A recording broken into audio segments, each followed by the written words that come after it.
Kumusta na, akla? Balita ko, tampurorot ka raw.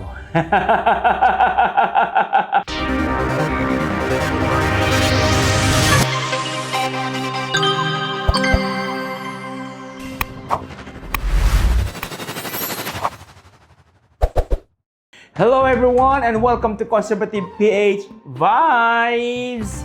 Kumusta po inyong weekend mga kababayan ko? And of course, I just want to thank everyone who subscribed to our channel. Alright? Please don't forget to like, alright, share, and click the notification bell. And syempre, ang mag-subscribe dito sa ating channel. Okay? Medyo light lang ang ating pag-usapan ngayon, okay? Magbibigay tayong reaksyon sa video na in-upload ni Roqueta. Okay? We're going to give our reaction sa Roqueta video and let's go! Pero ang abogado ngayon ni Tatay Digo nagsasabi mukhang hindi sapat na dahilan yung kanyang edad at saka yung kanyang kalusugan. At meron pa daw mga ebidensya, mga dokumento na inaantay na dapat ipresenta ng prosecution para madesisyon ng korte yung issue nga ng temporary release. Hindi ko alam kung ano yung mga dokumento. Wait, hold on. Temporary release. So they are still pushing the interim release of matandang fentanyl.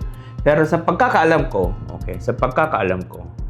they can only give interim release kung ang mga kaso mo ay hindi kasing bigat ng crimes against humanity. So, malabo bakla. Let's go. Pero in the first place, tayo humingi niyan. Kampo ni Tatay Digong humingi. Bakit tayo rin na magiging dahilan para isang tabi ang desisyon dito sa temporary release? Well, syempre, isa lang ang naiisip ko kaya ginawa ito ng mga abogado na hindi mapagbibigyan ang temporary release na hiningi natin. Pero sinasabi ko naman talaga ang track record ng ICC, hindi yan nagbibigay ng temporary release. So, hindi naman natin siya sisisihin kung hindi mabibigyan yan. See? Hindi nagbibigay ng temporary release ang International Criminal Court, lalo na sa mga kriminal na tulad ni Duterte na may kasong crimes against humanity. Alright! Kasi, pag lumala rin ang mga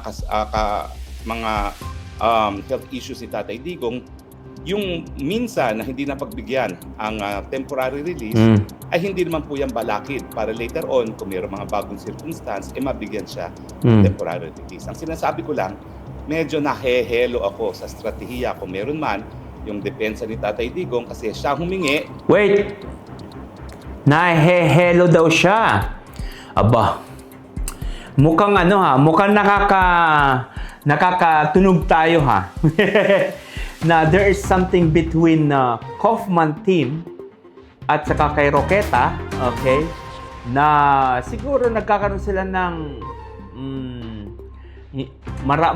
maraming hindi pinagkakaunawaan ika nga, okay?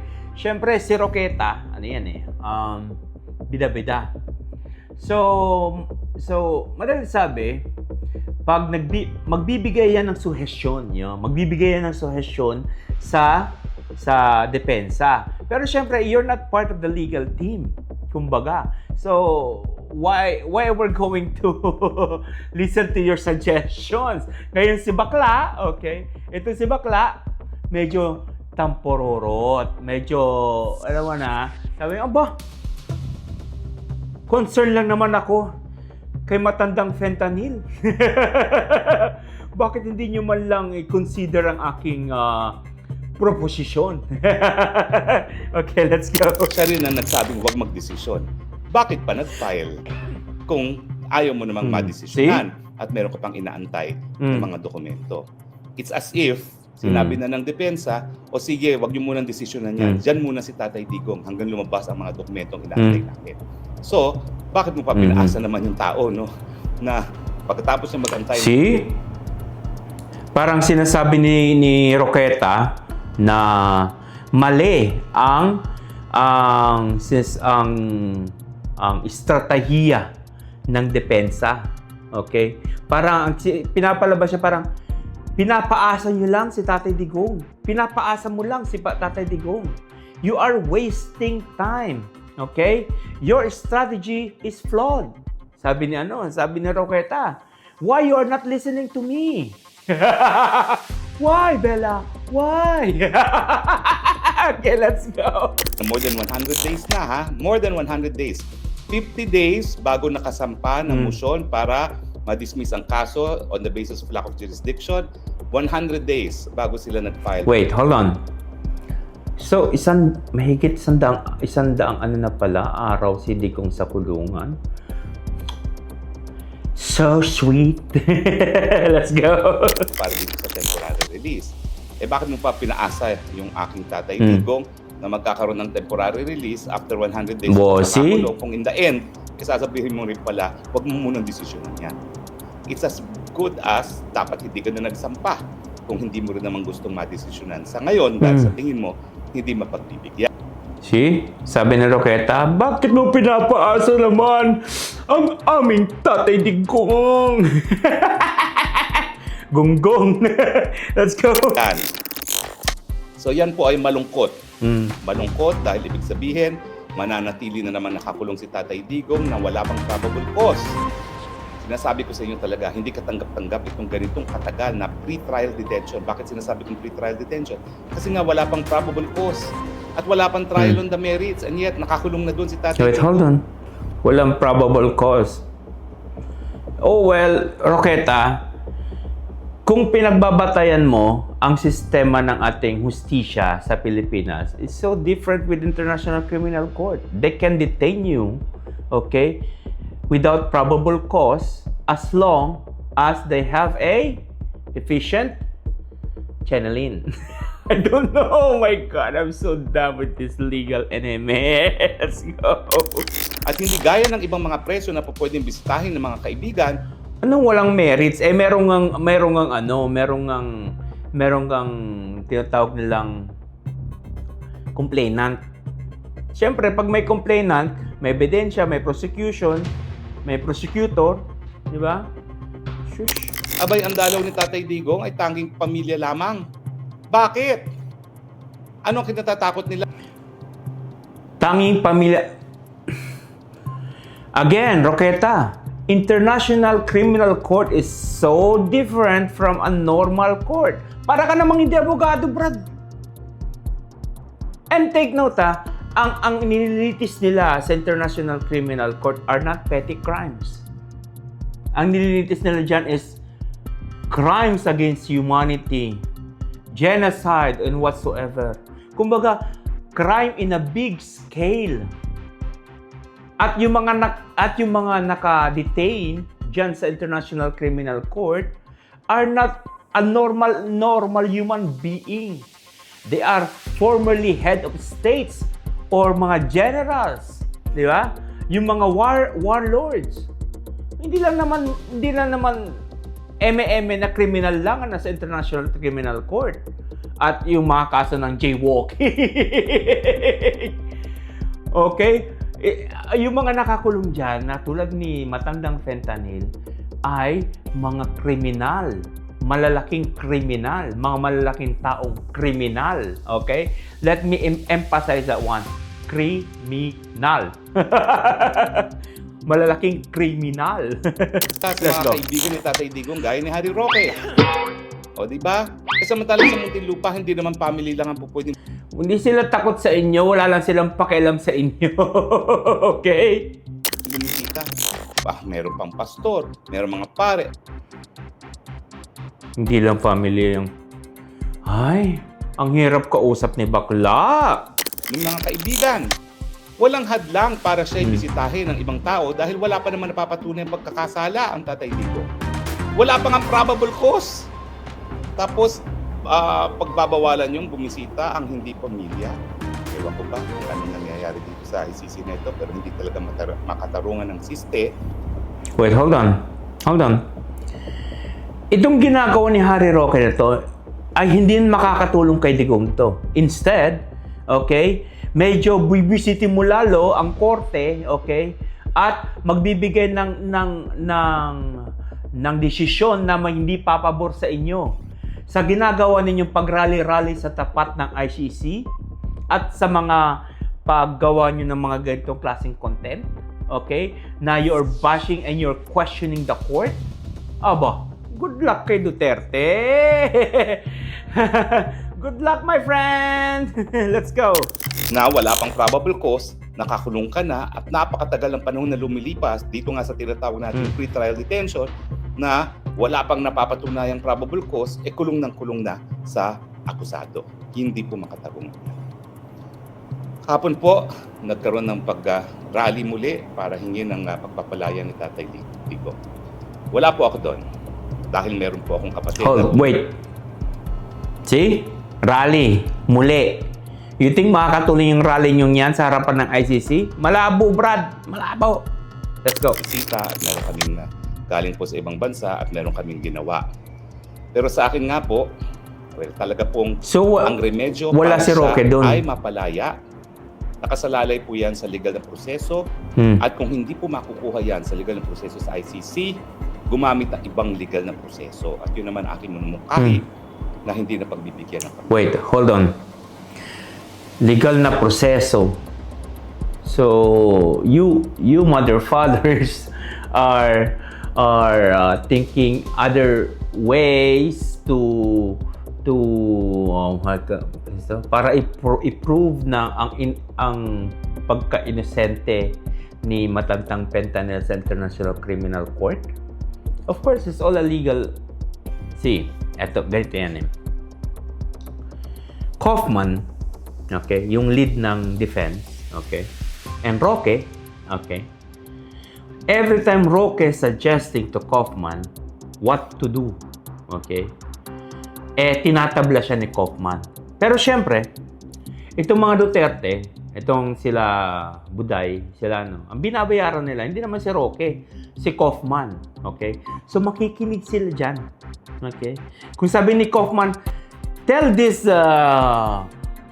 fat faggot to shut up and I'll do my job. English Okay, let's go. Nasa kanila po yan. Kanila po sila. Hindi po tayo matitinag sa pagbibigay ng suhestyon. Bagamat tao rin po, no? Dumarating sa punto na parang ayaw mo na magbigay ng suhestyon kung talaga namang hindi ka napapakinggan. Pasensya na po, tao lang po. Iyan po ang aking damdamin. At nag-iisip na nga po ako kung mas See? Nagtatampo ang bakla. sigurong umuwi na ako ng Pilipinas at kahit papano, labanan ng Ooh! So, nag-iisip siyang umuwi ng Pilipinas. Wait, hold on. Maybe there are may dalawang mukat ng kwentong to eh. Okay? Listen. Either uuwi na siya ng Pilipinas dahil ayaw na siya ng mga Duterte nandoon sa The Hague, or hindi naprobahan ang kanyang asylum. Di ba? Pero the possibility na hindi naprobahan ang kanyang asylum, kasi pag hindi naprobahan ang asylum mo, you don't have a choice. You have to go somewhere. Okay? And worse, kapag na-cancel ang pasaporte mo bakla, paano ka magta-travel? Di ba? Paano ka magta-travel bakla kung wala ka ng pasaporte? Pag lumabas ka sa airport nila, sigurado, kulong ka dyan. So, para magbukang bayani si bakla at para pamukahin sa lahat ng mga DDFs dyan na lalaban ako hanggang sa huli, uwi na lang ako at magpapagulong. Yun ang drama ng bakla. Yun ang gusto niya, yun ang naratibong gusto niyang ipahiwatig sa atin. Kaya nagdardama siya ng ganyan na gusto ko na umuwi. Mga sister, gusto ko na umuwi. Dahil syempre, denied ang asylum ng bakla. Let's go. Administration sa loob ng kulungan. Kasi sa mga pangyayari po dito sa Paul, wait again. lalabanan mo ang gobyerno na nasa loob ka ng kulungan. How? First, pag nakakulong ka na dyan sa Pilipinas, there's 100 million percent na hindi ka na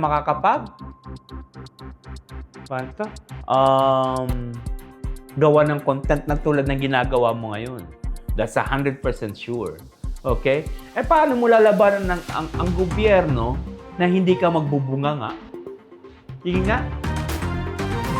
Nakakulong ka. Sigurado yung selda mo, napakaliit ng selda mong yun. And I'm sure, okay, dahil sa bigat ng kaso mo, mabubulok ka dyan. Si Tatay Digong sa dahig, hindi ko naman po maatim na panuurin lang si Tatay Digong habang nakakulong at walang nangyayari. Wait, hold on. Hindi niya maatim na panoorin si Tatay Digong na nakakulong. Hindi, magpakulong ka na talaga. Go, sister! Hindi po tayo nagkulang sa pagbibigay ng suhestyon, kaya lang po, hindi po tayo ang nagdedesisyon para kay Tatay Digong.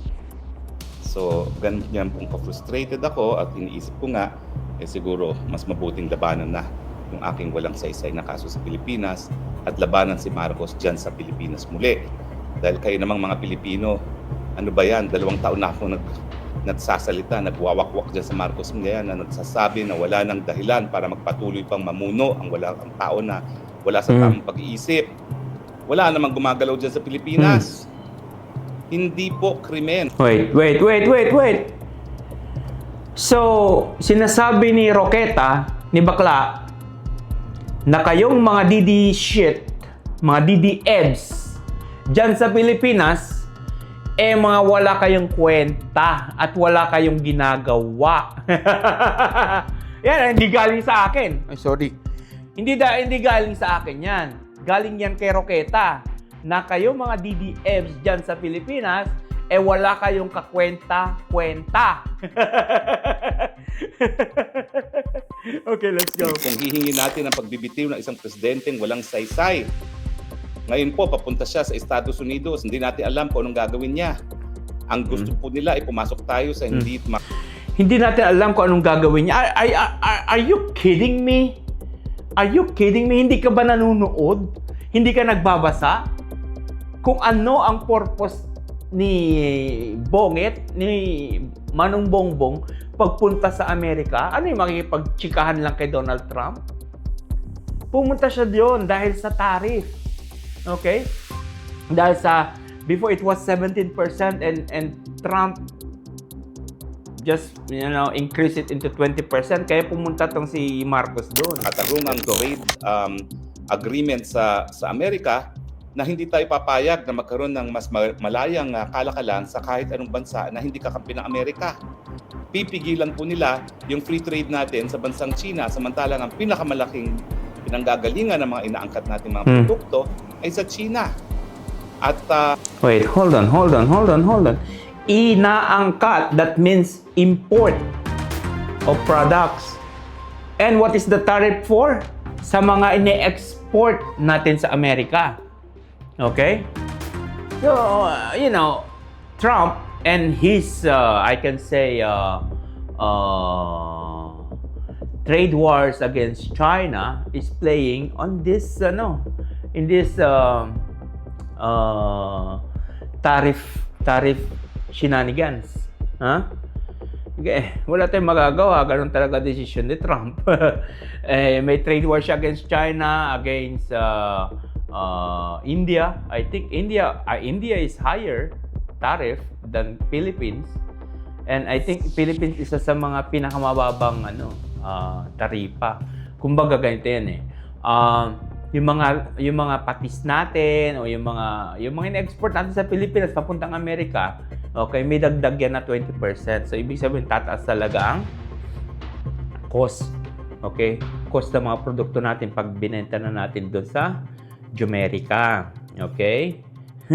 And syempre, America is on the trade war against China. Talagang gagawin niya lahat ng paraan.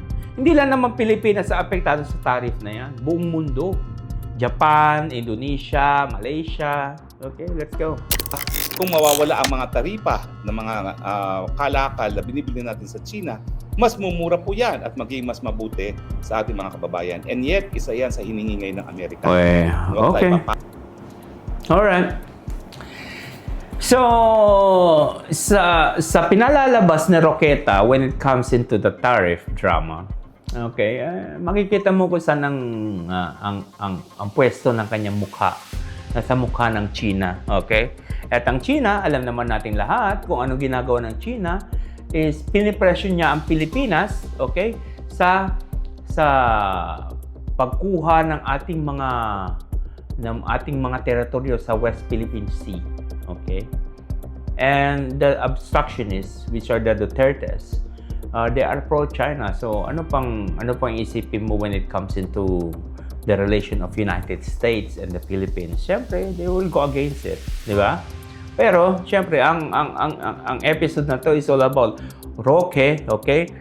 Planning na umuwi ng Pilipinas. Oh well.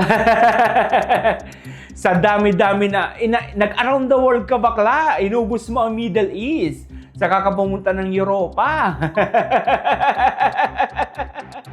Ngayon, okay, babalik ka sa Pilipinas. Gusto mo nang bumalik ng Pilipinas para mumukha kang bayani, no? Uuwi ka ng Pilipinas kasi na-deny ang asylum mo, bakla. Okay? Alright? Oh, shush! Hanggang dito na lamang po ang ating episode for today.